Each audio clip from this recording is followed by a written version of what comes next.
उत्तर पुणे जिल्ह्यामध्ये खाजगी आरोग्य यंत्रणेकडनं नागरिकांच्या आरोग्याशी खेळण्याचा प्रकार वारंवार होताना दिसतो। काही दिवसांपूर्वीच पुणे नाशिक महामार्गावरती कळंबजवळ डिंबे धरणाच्या डाव्या कालव्यालगत ब्लडचे सॅम्पल टाकण्यात आल्या होत्या। तर आज आपण आहोत आंबेगाव तालुक्यातील डिंबे ते माळीण आसाने या रस्त्यावरती।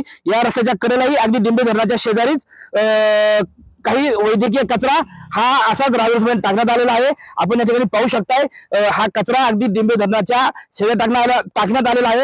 या कचऱ्यामध्ये सलाईनच्या बाटल्या असतील किंवा सलाईनच्या नळ्या असतील, त्याचबरोबर काही सिरिंज आहेत, ब्लड सॅम्पलच्या किट आहेत। अशा प्रकारे हा जो वैद्यकीय कचरा आहे हा डिंबे धरणाच्या शेजारी टाकण्यात आला आहे। काही दिवसातच आता पावसाला सुरुवात झाली आहे।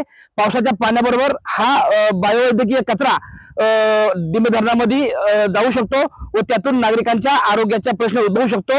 खरं तर हा कचरा कुणी टाकला याचं आरोग्य विभाग पाहणी करेल का?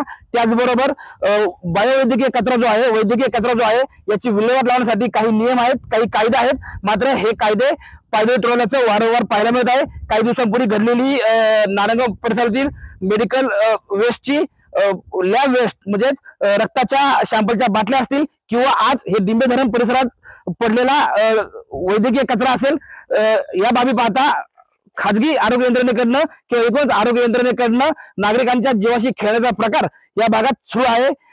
टाइम्स नाव मराठीसाठी सचिन तोडकर, डिंबे धरण, पुणे।